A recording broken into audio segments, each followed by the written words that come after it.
लेकिन अब जब पहले फेज में वोटिंग कम हो गई और उसके बाद मोदी जी का ये वाला स्टेटमेंट जो आ गया जिसमें मुसलमान शब्द उन्होंने अपने मुंह से कहा, तब लोगों को लगा कि भाई कोई रिपोर्ट गलत आ गई बीजेपी के पास, कोई फीडबैक तो ऐसा है जिसमें कुछ कमी दिखाई दी है कोई, ऑनेस्टली। नहीं, देखिए मैं फिर से वही कहता हूँ सौरभ जी, ऐसा बिल्कुल है ही नहीं। आप चुनाव जब लड़ते हैं ना तो आप हर मुद्दे को लेकर जाते हैं, और जैसा शांतनु जी ने कहा वो बात बिल्कुल ठीक है कि प्रधानमंत्री दिन में 2 रैली 3 रैली लगातार, प्रधानमंत्री का भी पिछले दिनों तो मैं कॉन्क्लेव्स देख रहा था लगातार, जब वो इस देश के सभी चैनल्स के कॉन्क्लेव्स में गए, उन्होंने जाकर शुरुआत में तो सबसे ज्यादा अगर कोई बात की तो मोदी की गारंटी पे नाम पे शुरुआत के 5 मिनट वो लगातार अपने अचीवमेंट्स पे बोलते थे। मोदी की गारंटी में जिस तरीके से इस देश में एम्स खोले, जिस तरीके से IIT, IIITs, उन पर बात की हमने। लेकिन जब आप चुनाव में हैं और आप अपने मैनिफेस्टो में या अपनी जबान से कोई एक ऐसी बात निकालते हैं जिससे आप कहीं ना कहीं एक पर्टिकुलर कम्युनिटी को अपीज करना चाहते हैं, तो माफ कीजिए नरेंद्र मोदी जी भी चुनाव की उसमें ही ठीक है, ये कहा जा सकता है चुनाव चल रहा है, everything is fair in election and war, election love and war.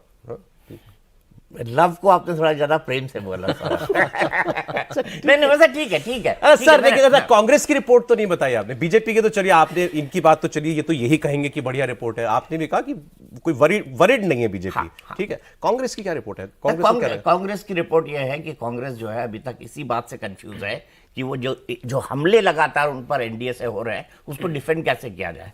और देखिए पूरे के पूरे कांग्रेस की पिछली बार इन 102 सीटों में 16 सीटें आई थी।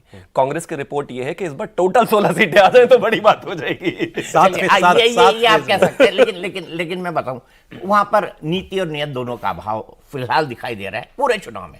बहुत कंफ्यूजन है और प्रधानमंत्री बार बार कन्विंसली उनको कंफ्यूज कर रहे हैं और वो कंफ्यूज लगातार होते जा रहे हैं। अरे मुझे अभी किसी ने बीजेपी के इंटरनल लोगों से बात करने के बाद ये बात बताई, और मतलब आप विश्वसनीय जगह से बात आई कि भाई ये लग रहा था बीजेपी को कि ये जो बार बार उन्होंने कहा ना संविधान बदल देंगे, लोकतंत्र पर खतरा, चुनाव नहीं होगा, शायद कि ऐसा लगा कि भाई ये कहीं या रिजर्वेशन खत्म कर देंगे।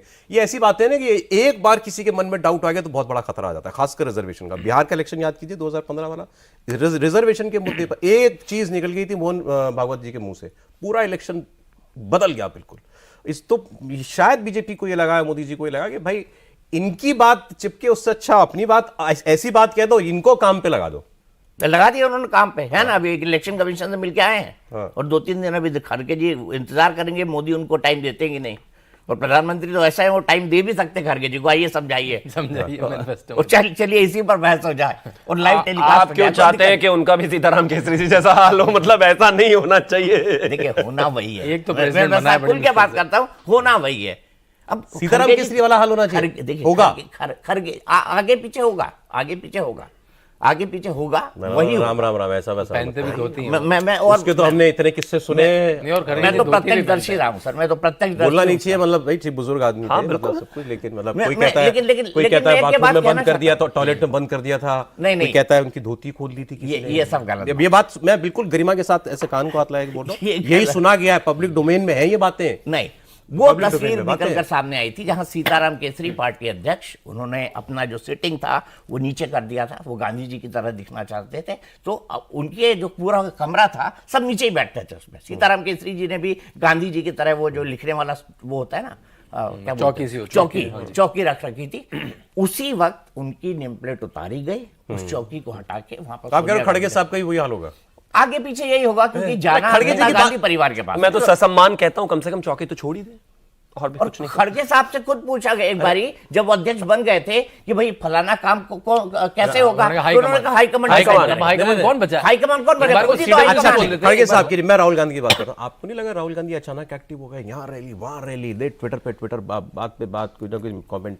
देखिए जो हम लोग ने भी चर्चा की ना, कहाँ चले गए राहुल गांधी, गायब हो गए थे, मुझे लगा वो चुनाव में कम से कम इंटरेस्ट ले रहे हैं। वो एक बार पिंच करते हैं वो एक्टिव हो जाते हैं। उनके सलाहकार कौन है जिन्होंने लोकसभा के चुनाव ही नहीं लड़े? 4 के बाद इकट्ठे चले जाएंगे ना, तो लोकसभा के चुनाव नहीं लड़े, जाना है उनको। देखिए एक आदमी को आप जो है उसकी सब कुछ बदल सकते हैं, लेकिन उसका जो कोर फितरत है वो बदला नहीं जाता, ऐसे बुजुर्ग कहते हैं।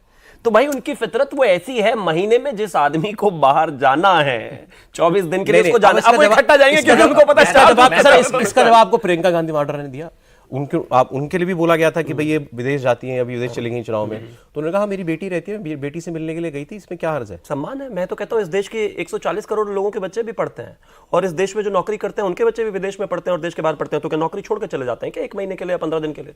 आपके भी बच्चे कहीं ना कहीं पढ़ते होंगे, आप भी पीटीएम के लिए समय निकाल के जाते हैं। इसका ये मतलब थोड़ी ना कि भाई ये हमारा प्राइवेट लिमिटेड कंपनी चल रहा है और मैं इसका मालिक हूं और 2 महीने भी बाहर रहूंगा तो कोई फर्क नहीं पड़ता। जिन लोगों का भविष्य बनाने के लिए तुम सत्ता में आना चाहते हो या जिन राज्यों में हो, उनकी पॉलिसी के लिए उनके साथ बैठकर कुछ समय संगठन पर भी लगा लो। कांग्रेस किसी और को दे दो, परमानेंट शिफ्ट हो जाओ। क्या फर्क मैं पड़ता है? सिर्फ एक बात कहना चाहता हूं सौरभ कि राहुल गांधी को मां सरस्वती की खूब आराधना करनी चाहिए, क्योंकि उनके मुंह से जो शब्द निकलते हैं ना वो हर बात नहीं शिवम नहीं, उनको मां सरस्वती की जितनी आराधना मोदी जी ने कर ली, राहुल जी आज शुरू करेंगे तो तब तक तो पूरी तब भी नहीं होने वाली।